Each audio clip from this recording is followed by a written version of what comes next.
In our faith tradition, we often will talk about mourning with those that mourn when we're discussing how to help lighten the burdens of somebody who has lost a loved one or going through some other sort of loss. And I used to always wonder, how could I really mourn with someone that was mourning? Because I can't feel those feelings of grief for someone, if I haven't had that loss. And so I never really quite understood how to do that. Then I learned about what the word mourn actually means. I've always equated it with grief, and a lot of people do, but they're a little bit different. They go hand in hand, but grief is the inward feelings that you have, and mourning is the outward expression of those feelings. So as we mourn with others, that means we're just being with them in that grief process. In the phrase, mourn with those that mourn, with, I think, is one of the most important words there. It's often a word we just overlook. It's so common, it's little. I don't give much thought to the word with. But being with somebody is one way that we can really help them. And this is illustrated with the word companion. Com means with, and pan means bread. So that companion would mean then that we are sitting down and eating bread together, down at its very root. And as we're having a meal together, it evens everything out. In the olden days, there would have been servants and masters and things like that. But if you ate all together, there's not the different levels. And you're being with people doing a very basic, normal, everyday thing. And we can apply that to grief, which is a universal experience that we have. And we can be with people just as we would eating a meal. Unfortunately, a lot of us want to be fixers. We don't want to see people suffering. That's hard to see that. And we will often try to say things to help take away their suffering. And it never really works. A mechanic will have his tools. They'll listen for things, conk on it, do whatever they need to do to try to fix it. But it doesn't work that way for grief. There's no one that can fix our unique situation. So I want to try to be a companion and not a fixer.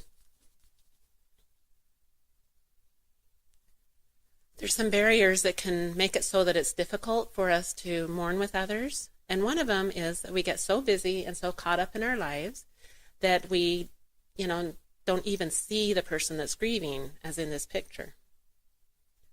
So we have to kind of slow down and look, and we have to find ways to overcome the barriers that we might have. I keep a pile of sympathy cards on hand so that if I know about something that I can hurry and send it out so I can be with them in some small measure.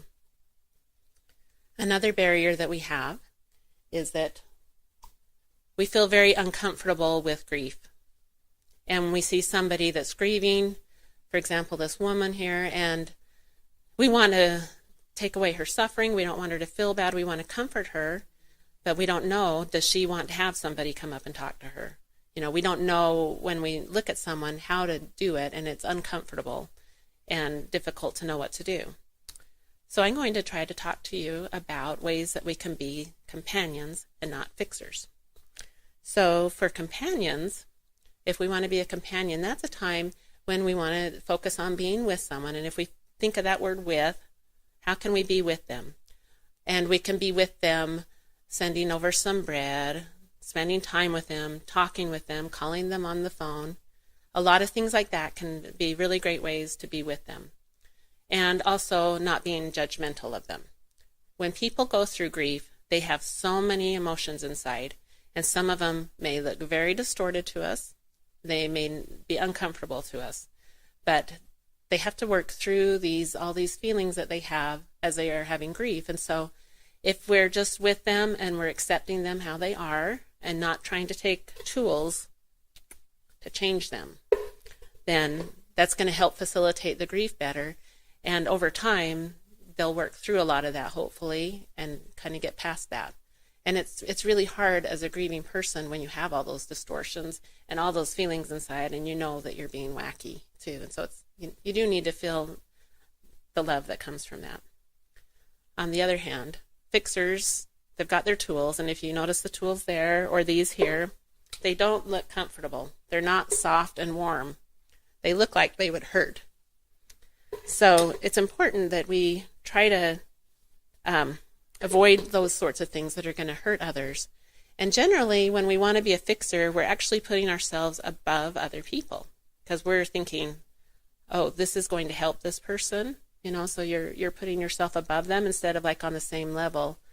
And there are sometimes times when maybe we can say something that can help someone, but a lot of times maybe it doesn't, because we don't know their souls. So there's some things that really it's not good to say. At least you have other children, and at least you're young and you can marry again. And people these things come out of our mouths just because we don't know what to do, because we're uncomfortable. And so, we don't want to be a fixer and we don't want to be hurting people. One great way to be able to help other people is to send them a sympathy card.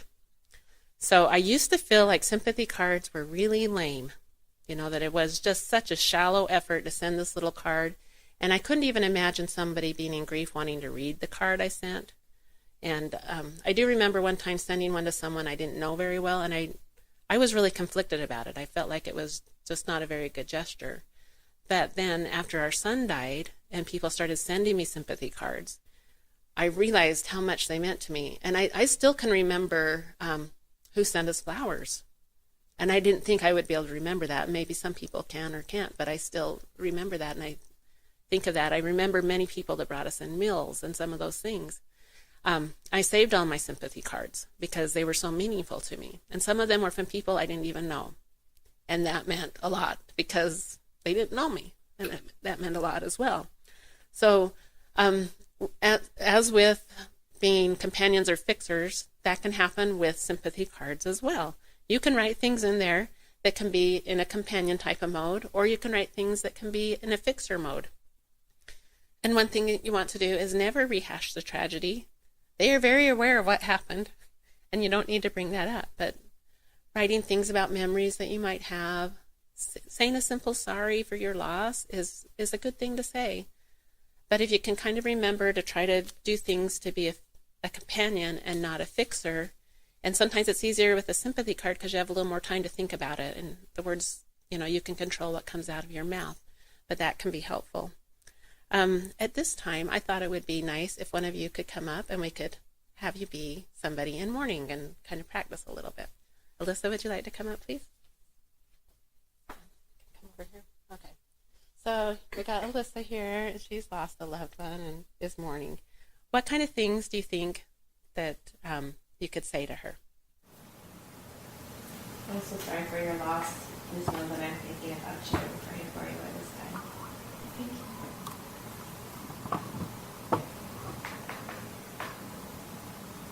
If you know long enough, tell me about it. Mm-hmm. I want you to know that you're in my prayers, and I'm praying that God will give you some comfort at this time of your grief.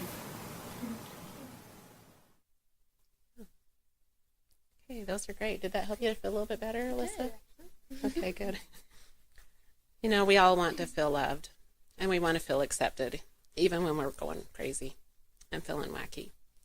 And so I really would like to encourage you to wear the badge of companion and put away your tools to fix people, because that doesn't work. And as we try to be a companion, we can truly mourn with those that mourn. Thank you.